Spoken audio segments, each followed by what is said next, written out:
Hello friends, मी भावना भूतल स्वागत करते तुमचं माझ्या चॅनलमध्ये, ज्याचं नाव आहे लव नॉवेल स्टुडिओ. चला तर मग स्टोरीला सुरुवात करूया. पण त्याआधी चॅनलला सबस्क्राईब केलं नसेल तर सबस्क्राईब करा आणि बेल आयकॉनवरती क्लिक करा. कथेचं नाव आहे ताल, एक राजनैतिक बंधन. लेखिका भावना भूतल, व्हिडिओ एडिटर सोनाली जाधव. भाग 9. सीडच्या घरचा पत्ता शोधत ध्रुवी त्याच्या सोसायटीत शिरली. सानिध्या राधासोबत नुकतीच शाळेतून घरी आली होती. बिल्डिंग खाली उभी असलेली ध्रुवी सानिध्याच्या नजरेत पडली. आई! सानिध्या मोठ्यानेच ओरडली. इतक्या दिवसांनी स्वतःच्या आईला बघून तिला इतका आनंद झाला होता की राधाच्या अंगावरून खाली उतरण्यासाठी तिची धडपड सुरू झाली. कधी एकदाचं आईच्या मिठीत शिरते असं तिला झालं होतं. छकुली! ध्रुवी पळतच सानिध्याजवळ आली. राधाकडून तिने सानिध्याला हिसकावतच स्वतःजवळ घेतले. तिच्या गालावर प्रेमाने ओठ फिरवू लागली. कशी आहेस तू बेटा? रडतच तिने सानिध्याला विचारले. सानिध्या तिला मिठी मारून शांत बसली होती. आईला इतक्या दिवसांनी बघून तिला सुद्धा भरून आलं होतं. तुम्ही? राधाने अडखळतच तिला विचारलं. माझी आई आहे ही, सानिध्या म्हणाली. ध्रुवीच्या गालावर ओठ टेकवत ती पुन्हा तिच्या मिठीत शिरून बसली. राधाने सीडला फोन फिरवला. आली का माझी छकुली घरी? राधाचा फोन उचलत सीडने लगेचच तिला विचारले. त्यांची आई आली आहे, राधा म्हणाली. व्हॉट? सीड फोनवर मोठ्यानेच ओरडला. मॅडम म्हणतायत की ती आई आहे त्यांची, त्या त्यांच्या जवळच आहेत, राधा सीडला म्हणाली. मी निघतो लगेच. मी येईपर्यंत छकुलीला तिच्यासोबत कुठेही जाऊ द्यायचं नाही. मी लगेच आलो, सीड म्हणाला. फोन कट करून तो खुर्चीवरून उठला. हृदय दुप्पट वेगाने पळत होतं. सोबत स्वतःवरचा संयम त्याचा सुटत चालला होता. आपण घरी चाललोय हे त्याने कोणालाही सांगणं गरजेचं समजलं नाही. त्याला घाई गडबडीत तिथून जाताना सगळे पाहत होते. घाई गडबडीत पुढे निघालेला सीड अचानकपणे थांबला. ज्या वेगाने तो पुढे गेलेला त्याच वेगाने तो पुन्हा मागे आला. तो आपल्याच दिशेने येतोय हे बघून मीनाक्षी उठून उभी राहिली. It's an emergency. सरांना काही प्रोजेक्ट डिटेल्स लागतील, तू देशील प्लीज? सीडने तिला विचारलं. डोळे त्याचे पाण्याने भरले होते. भीतीने ओठातून शब्द फुटत नव्हते. तू रडतोयस का? सगळं ठीक आहे ना घरी? छकुली ठीक आहे ना? मीनाक्षीने काळजीने विचारलं. तू इथलं सांभाळशील? सीडने तिच्या प्रश्नाकडे दुर्लक्ष करत तिला उलट प्रश्न केला. हो, मी करते मॅनेज, तू नको टेन्शन घेऊस, मीनाक्षी त्याला विश्वास देतच म्हणाली. थँक्स म्हणत त्याने तिथून पळ काढला. तो तिथून निघून जाताच इतर कलिग मीनाक्षीजवळ आले. हा तुझ्यासोबत कधीपासून बोलू लागला? सौरभने तिला प्रश्न केला. कालपासूनच, म्हणत मीनाक्षी सगळ्यांना सीड आणि तिची कालची भेट सांगू लागली. त्याला मदत करायची काहीही एक गरज नाही. सरांना न सांगता तो ऑफिसमधून गेलाय. कॉर्पोरेट ऑफिस आहे हे, धर्मशाळा नाही. फॅमिली इश्यू असतील तर ते त्याने ऑफिस बाहेर ठेवावे. इथे आल्यापासून तर तो माझ्या डोक्यातच जातोय. कधी एकदाचं इथून बाहेर जातोय असं झालंय मला, सौरभ म्हणाला. इतर सगळी मंडळी त्याच्या होला हो करत होती. मीनाक्षी मात्र स्तब्धपणे सौरभकडे बघत होती. त्याचं काम तू नाही करणार, सौरभ म्हणाला आणि स्वतःच्या जागेवर जाऊन बसला. मीनाक्षीने मात्र स्वतःची कामं सगळी बाजूला ठेवली आणि तिने सीडचं काम करायला सगळ्यात आधी घेतलं. इथे सिडने कार तशीच बिल्डिंग बाहेर पार्क केली आणि पळतच तो बिल्डिंगमध्ये शिरला. लिफ्टची वाट बघत तो काही थांबला नाही. झपाझप जिने चढत त्याने खोली गाठली. बेलचा खटका ओढून तो शांत बसला नाही, तर दरवाजाही जोरजोरात तो ठोकवत होता. राधाने दरवाजा उघडला. राणी, एवढं विचारेपर्यंत त्याला धाप लागली होती. राधाने दरवाजा आणखीन थोडा उघडला आणि त्याला आत पाहायला सांगितले. ध्रुवीला बिलगून ती झोपली होती. ध्रुवीने सिडला स्मिथ दिले. सानिध्याला घेऊन ती आत बेडरूममध्ये निघून गेली. तुम्ही सगळ्यांनी निघा इथून, उद्या सकाळी या, सिड राधाला म्हणाला. घरातील इतर नोकर मंडळीसहित राधा तिथून निघाली. सिड बेडरूममध्ये आला. ध्रुवी सानिध्याला गोंजारत बसली होती. सिडने तिच्या हाताला पकडत तिला तिथून ओढतच बाहेर आणले. माझा इथला पत्ता तुला कोणी दिला? स्वतःला शांत ठेवत सिडने विचारलं. माझ्या मुलीला घेऊन जगाच्या कुठल्याही कोपऱ्यात तू लपलास ना, तरी मी तिला शोधून काढेलच. मी इथे तुझ्यासोबत वाद घालायला अजिबात आली नाही आहे. मी माझ्या मुलीला इथून घेऊन जायला आली आहे, ध्रुवी म्हणाली. जर ती तुझ्यासोबत यायला तयार असेल तर जा घेऊन, मी नाही अडवणार, सिड म्हणाला. जन्मापासून तिला माझ्यापासून लांब ठेवल्यावर तुला असं वाटतंय का ती तुला विसरून माझ्यासोबत सहज यायला तयार होईल? ध्रुवी डोळ्यातून पाणी काढतच म्हणाली. ज्यांनी तुला तिच्यापासून लांब ठेवलं त्यांना बोल तू, माझ्यावर नको ते आरोप करायचे नाहीस. चाफेकळी ध्रुवी समोर धरतच सिड म्हणाला. मला झालेल्या गोष्टी पुन्हा उघडून नाही काढायच्यात. मला माझी मुलगी हवी आहे. मी तिला इथून घेऊन जाणार आहे, तेही आज आणि आत्ता, ध्रुवी म्हणाली.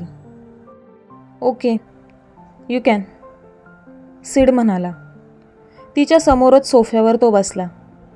त्याच्या बसण्यात सुद्धा एका पेशवेशाही होती. डाव्या पायाच्या ढोपरावर उजव्या तळपायाची कोपर होती. दोन्ही हात सोफ्यावर पसरवून एक आग त्याच्या नजरेत होती. तोंडावर नियंत्रण जरी त्याने मिळवलं होतं, पण डाव्या पायाच्या ढोपरावर ठेवला उजवा तळपाय तो इतक्या जोरजोरात हलवत होता की त्याच्या रागाचा पारा भरपूर चढला आहे ह्याचा अंदाज ध्रुवीला येत होता. सिड इतक्या सहज सानिध्याचा ताबा आपल्याला देतोय ह्यावर ध्रुवीचा विश्वासच खरं तर बसत नव्हता. ती अजूनही शांतपणे त्याच्यासमोर बसून होती. मला फक्त सानिध्य नको, तर तू पण हवा आहेस, ध्रुवी म्हणाली. जोरजोरात हलणारा त्याचा पाय अचानकपणे शांत झाला. ढोपरावर ठेवलेला पाय त्याने खाली जमिनीवर टेकवला. दोन्ही हाताचे कोपर दोन्ही ढोपरावर ठेवत दोन्ही हाताची मूठ बनवत त्याने ध्रुवीकडे पाहिले. मनात कितीही राग असला तरी एकेकाळी जीवापाड प्रेम केलेल्या ध्रुवीवर त्याला तो काढून दाखवता येत नव्हता. मी तुझ्याशिवाय नाही जगू शकत. मला माझा तो सिड परत हवा आहे, ज्याला माझ्यापासून लांब करण्यात आलेलं. मी माझ्या मुलीशिवाय आणि तुझ्याशिवाय नाही जगू शकत, ध्रुवी म्हणाली. गेली 4-5 वर्ष हेच ऐकत आलोय मी. अजून तरी जिवंतच आहेस, सिड कुत्सित हसतच म्हणाला. कुठेतरी आशा आहे की आपल्यातील बिनसलेलं नातं पुन्हा नीट होईल आणि आपण एक होऊ सिड. चुका तुझ्याकडून पण झाल्यात, पण मी तुझ्या सगळ्या चुका माफ करायला तयार आहे ना, ध्रुवी म्हणाली. सिड तिचं बोलणं शांतपणे ऐकून घेण्याचं काम करत होता. मी तुला एक संधी द्यायला तयार आहे, तर तू मला एक संधी का नाही देऊ शकत, ध्रुवी म्हणाली. कारण तुम्ही सगळ्यांनी मिळून मला माझ्या आध्यापासून लांब केलंय. जसजशी सानिध्य मोठी होते ना, तसं तसं मला तिच्यात माझी आध्या दिसते. माझ्या छकुलीच्या नाजूक शरीरावर सुया बोचताना मी नाही पाहू शकत. नाहीतर DNA टेस्ट करण्याचा विचार तर मी मनाशीच पक्का केलाय, सिड म्हणाला. DNA टेस्टची धमकी तू मला देतोयस, जिने तुझ्या मुलीला 9 महिने पोटात ठेवून जन्म दिलाय, ध्रुवी म्हणाली. सिड डोकं धरून शांत बसला. चुका तर त्याच्या हातातून सुद्धा घडल्या होत्या, पण त्या घडल्या होत्या की घडवून आणल्या होत्या ह्या चक्रव्यूहात तो पडला होता.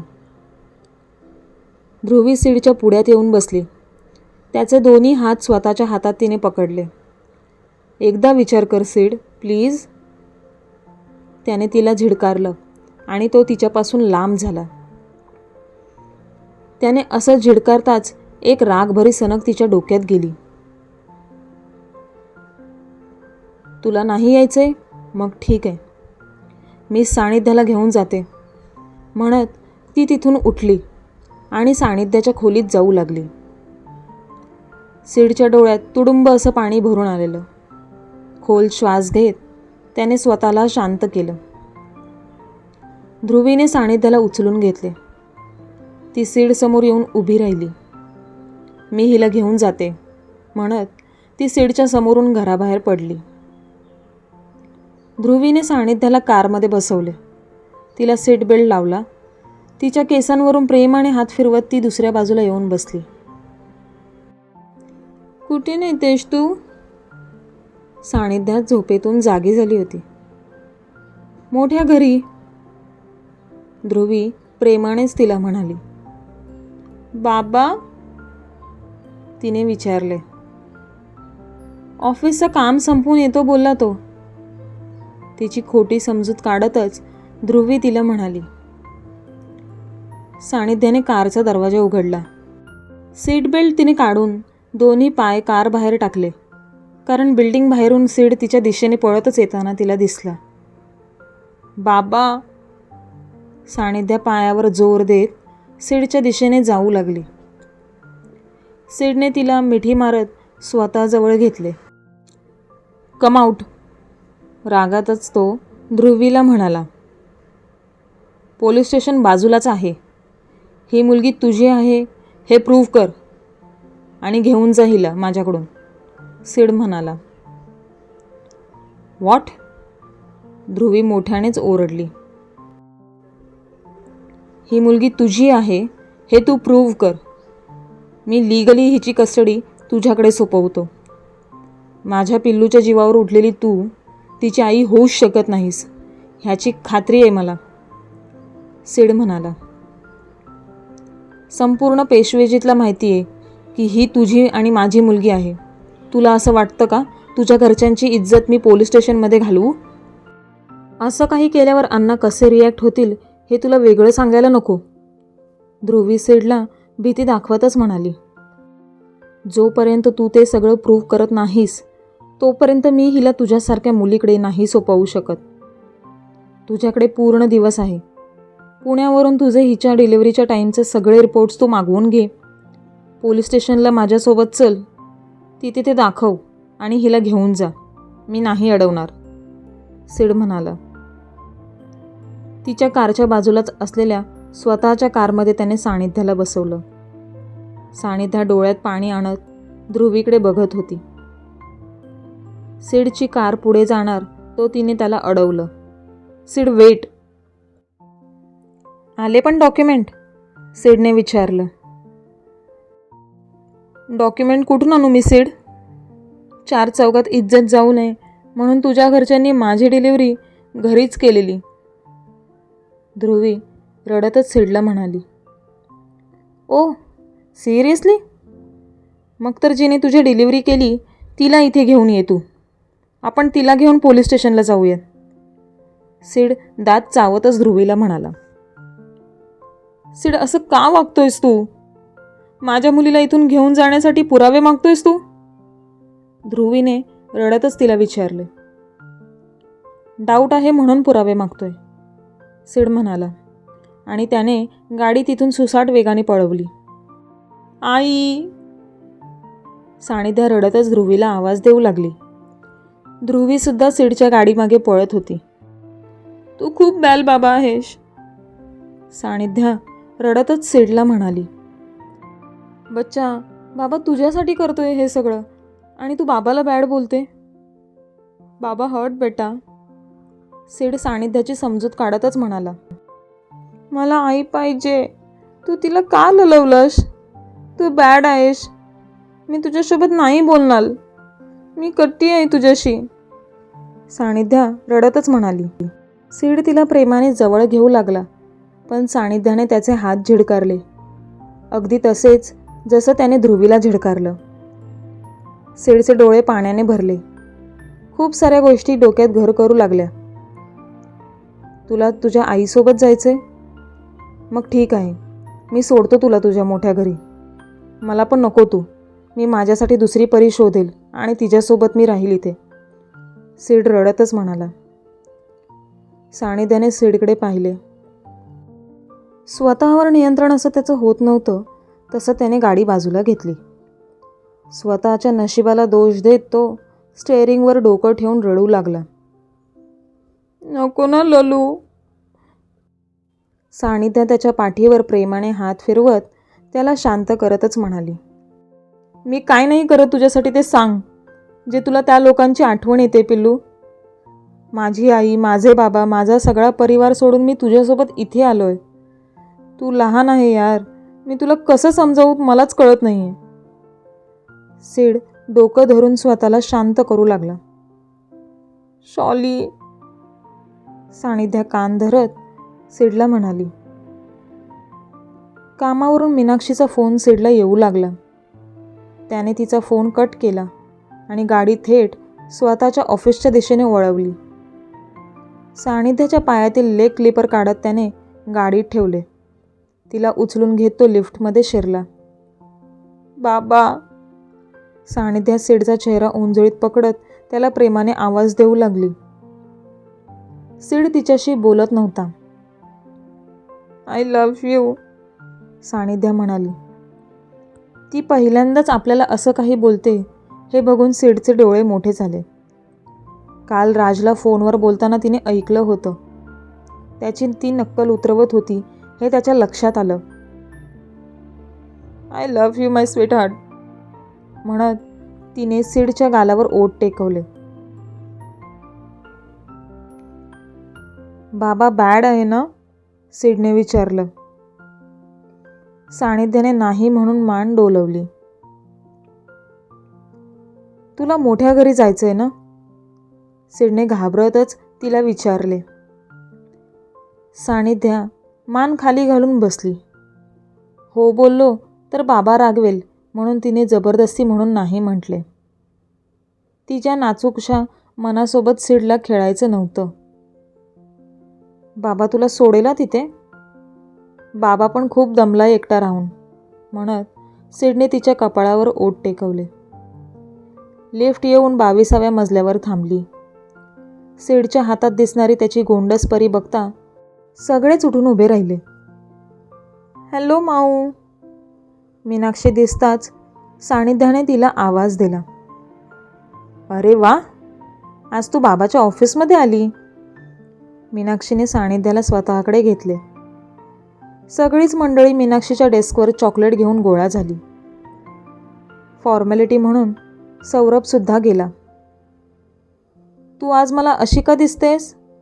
तुझे डोळे बघ किती रेड झालेत, नाकसुद्धा रेड झालंय, मीनाक्षीने विचारलं. मी लल्ली ना म्हणून, सानिध्या म्हणाली. म्हणजे? सौरभने विचारलं.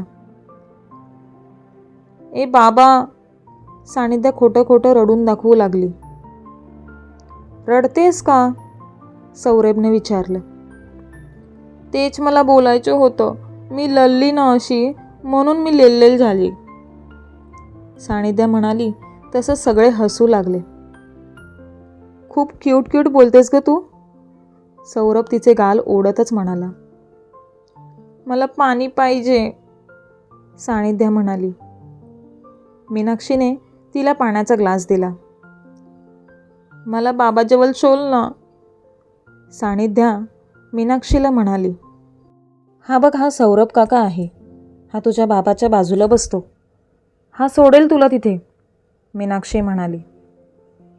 माझ्या एका फ्रेंडचे नाव पण सौरभ आहे, सानिध्या म्हणाली. तुझं नाव काय आहे?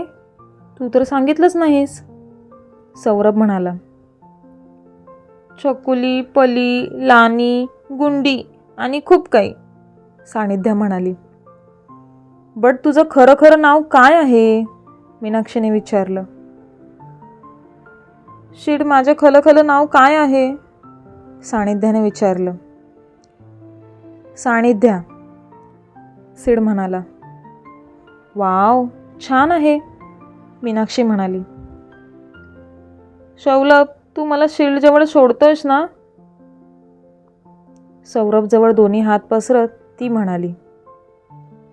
तू पण तुझ्या बाबाकडे जाऊ शकते ना? सौरभ म्हणाला. पिल्लू वेट, मी आलो, म्हणत सीड जागेवरचा उठला आणि सानिध्याजवळ आला. सानिध्याला उचलून घेत तो स्वतःच्या जागेवर पुन्हा येऊन बसला. मी काही चुकीचं बोललो का? सौरभने विचारलं. तिला चालता नाही रे येत सौरभ, अपंग आहे ती, मीनाक्षी म्हणाली. तसं सौरभचा चेहरा पडला. स्वतःच्या जागेवर येऊन तो बसला. सानिध्याला अधूनमधून न्याहाळत होता तो. सीडने सानिध्याच्या हातात एक पेपर तिला दिला. त्यात रंग भरण्याचं काम ती करत होती. मीनाक्षीने सीडला लँडलाईनवर कॉल केला. सॉरी, मगाशी मी ड्राईव्ह करत होतो, सीड म्हणाला. मी तुझे रिपोर्ट बनवून रेडी केलेत, तू ते पाठवू शकतोस. काही काम असेल तर सांग, मी करेल, मीनाक्षी म्हणाली. जे केलंस तेच खूप आहे. तुझं काही काम माझ्यामुळे राहून गेलं असेल तर मला सांग, मी करून देईल, असं सीड तिला म्हणाला. इट्स ओके रे, मी करेल, मीनाक्षी म्हणाली. खरंच सांग, मी कसं हक्काने तुझ्याकडे मदत मागायला आलो, तसं तू पण माग ना, एनी टाईम, सीड म्हणाला. नक्की, मीनाक्षी हसतच म्हणाली आणि तिने फोन कट केला. सीडसुद्धा कामाला लागला. बाबा, मी हे बरोबर केलंय काय? सानिध्या सीडला विचारू लागली. सीड कम्प्युटरमध्ये बघतच हुंकारला. अजूनही खूप सारं काम त्याचं बाकी होतं. इथे कोणता कलर देऊ मी? सानिध्याने विचारलं. सीड स्वतःचं काम करण्यात गुंतून गेला होता. सौरभ, सानिध्याने बाजूलाच बसलेल्या सौरभला आवाज दिला. सगळेच वळून तिच्याकडे पाहू लागले. पिल्लू, सीडने डोळे मोठे करत तिच्याकडे पाहिले. त्याचं नाव सौरभ आहे, सानिध्या म्हणाली. पण पुढे अंकल पण नाव लाव, मोठा आहे ना तो, सीड तिला म्हणाला. तो अंकल शालका नाही दिसत ना, सानिध्या म्हणाली. सानिध्याने असं काही म्हणताच सौरभचे मात्र गाल गुलाबी झाले. एवढी सुंदर कॉम्प्लिमेंट आजपर्यंत त्याला कोणी दिलीच नव्हती. सौरभ खुश मग आज, मीनाक्षी सौरभला चिडवतच म्हणाली. सीडसहित सगळे हसू लागले. तू मला का आवाज देत होतीस? सानिध्याची चेअर स्वतःजवळ ओढत सौरभने तिला विचारले. इथे कोणता कलर देऊ? सानिध्याने सौरभला विचारले. हा पॅरट आहे ना, ह्याला तू पर्पल कलर का दिलास? तू पॅरट नाही का कधी बघितला? सौरभने तिला विचारले. आपल्याला काहीच कळलं नाही असे भाव सानिध्याने चेहऱ्यावर आणलेले. वेट, मी तुला दाखवतो, म्हणत सौरभने मोबाईल काढला. एक एक पक्षी तो सानिध्याला दाखवू लागला. सीड त्याच्याकडे बघतच राहिला, कारण आजपर्यंत सौरभ सीडसोबत कधीच बोलला नव्हता. सीडने दूर बसलेल्या मीनाक्षीकडे पाहिले. मीनाक्षीने त्याला फक्त स्मित दिले. सिद्धराज, मुलीला कधीतरी झूमध्ये घेऊन जात जा बाबा. एकही बर्ड नाही माहिती तिला, शिवाय कावळा आणि कबूतर सोडला तर, सौरभ सीडला म्हणाला. नक्की जातो, सीड म्हणाला आणि तो पुन्हा कामात गुंतला. सौरभ मात्र सानिध्यासोबत गुंतून गेला होता. कामावरील सगळ्यांसोबत सानिध्याची गट्टीसुद्धा जमली. साधारण 6च्या दरम्यान सीडचं काम आवरलं. तो सौरभच्या डेस्कवर गेला. पेपरचा गठ्ठा सौरभच्या डेस्कवर जमा झाला होता. शीट मला ॲश कालता येतो, सौरभने शिकवलं. आपण सौरभला घरी घेऊन जाऊयात, सानिध्याने विचारलं. सौरभला विचार, त्याला चालणार असेल तर घेऊन जाऊयात, सीड तिला म्हणाला. मला आवडेल, एक दिवस नक्की येतोय तुझ्या घरी, सानिध्याचे गाल ओढतच तो तिला लाडाने म्हणाला. Thanks Saurabh, to spend time with my daughter, Siddharaj सौरभला म्हणाला. तुझी मुलगी इतकी गोड आहे की कधी तिच्यात गुंतून गेलो कळलंच नाही. रोज घेऊन ये तिला, मला लहान मुलं खूप आवडतात, सौरभ म्हणाला. ह्याला काकानं बोलणारी मुलं जास्तच आवडत असतील, मीनाक्षी मस्करीत म्हणाली. तसं सगळे पुन्हा हसू लागले. सौरभ तुला काका नाही वाटत का पिल्लू, सीडने विचारलं. नाही, खूप क्यूट आहे तो, आपण ह्याला आपल्यासोबत घरी घेऊन जाऊयात, सौरभचे गाल ओढतच सानिध्या त्याला म्हणाली. आणि मला, मीनाक्षीने विचारलं. लाज मिस करेल ना तुला, नाहीतर मी तुला पण नेलं असतं. बाबा सौरभला आपण घेऊन जाऊयात, सानिध्या हट्ट करू लागली. त्याच्या घरी पण छोटूसा बेबी आहे, हो ना रे सौरभ, सीडने डोळे मिचकावतच सौरभला विचारले. एक सोडून 2-2 आहेत, तूच चल माझ्या घरी, सौरभ तिला हसतच म्हणाला. सिरियसली, सीडने डोळे मोठे करतच विचारले. माझी नाही रे, माझ्या दादाची, ट्विन्स आहेत, हिच्यापेक्षा थोडी मोठी आहेत, 4 इयर्सची तरी असतील, सौरभ म्हणाला. ही पण 4 इयर्सची आहे, थोडी नाजूक आहे ना म्हणून लहान वाटते, सीड म्हणाला. अजिबात नाही आहे, मला तर छकुलीबरोबर 4 इयर्सची वाटते. तू येतेस माझ्या घरी, राजला भेटून जा, मीनाक्षी म्हणाली. बाबा जायचं राजला भेटायला, त्याला आणि मला तू न्यू टॉय घेणार बोललेला, तू प्रॉमिस केलेलं, सानिध्या म्हणाली. हो ग स्वीट हार्ट, सगळ्यांना बाय कर आधी, आपण घेऊयात टॉयज. मीनाक्षी तू चल आमच्यासोबत, मी तुला ड्रॉप करतो घरी, सीड म्हणाला. सौरभला पण घे ना, सानिध्या भावूक होत म्हणाली. मी तुला भेटायला येत जाईल तुझ्या घरी, माझ्या घरी पण तुझ्यासारखी स्वीट स्वीट परी आहे, ती मला मिस करेल ना, सौरभ सानिध्याची समजूत काढतच म्हणाला. शेवटी तोंड पाडतच तिने सौरभला बाय केलं. बाबा आई गेली असेल काय, सानिध्याने गाडीत बसताच सीडला प्रश्न केला. पाठी बसलेल्या मीनाक्षीने डोळे मोठे करतच सीडकडे पाहिले. ती तिथे असली तर मग तू जा तिच्यासोबत निघून, मला पण रोज रोजचं टेन्शन नको झालंय, सीड निर्विकारपणे म्हणाला. आपला बाबा परत आपल्यासोबत रागात बोलतोय हे बघून सानिध्याने सीडचा कोपर धरला. त्याच्या दंडाला ती टेकून बसली. राज खुश होईल छकुलीला बघून, मीनाक्षी म्हणाली. तो तुझ्या घरी असणार ना, सानिध्याने विचारलं. हो, आज ट्यूजडे, सो त्याची आई 10 नंतर घरी येईल, कथ्थक शिकवायला जाते ना ती, मीनाक्षी म्हणाली. मी पण शिकणार आहे, थर्सडे अँड फ्रायडे, सानिध्या म्हणाली.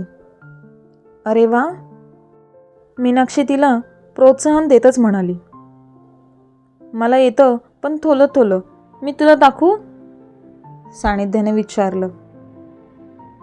मीनाक्षीने हो म्हणून मान डोलवली. सानिध्या तिला बसल्या जागेच नाचून दाखवू लागली.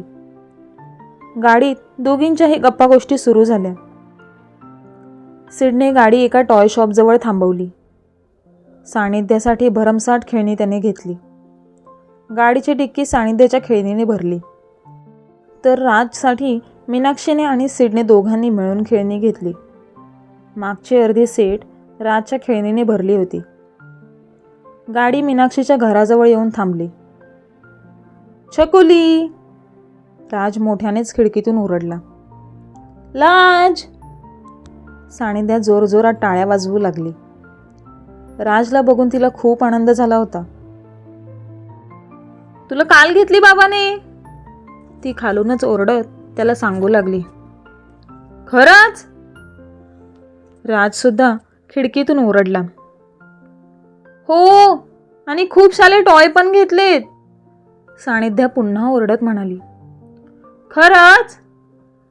राज पुन्हा मोठ्याने ओरडला. ती येते घरी. संपूर्ण सोसायटीला ओरडून नका सांगू, मीनाक्षी म्हणाली. लवकर ये. राज पुन्हा ओरडला. सिड, चल घरी, मीनाक्षी सिडला म्हणाली. मला आवडलं असतं, बट मी फक्त छकुलीसाठी इथे आलोय. हिला थोडा टाईम राजसोबत स्पेंड करू देत, मग हिला खाली आणून सोड. मी नाही येत घरी, सिड म्हणाला. किती लाजतोयस तू, चल बघू घरी.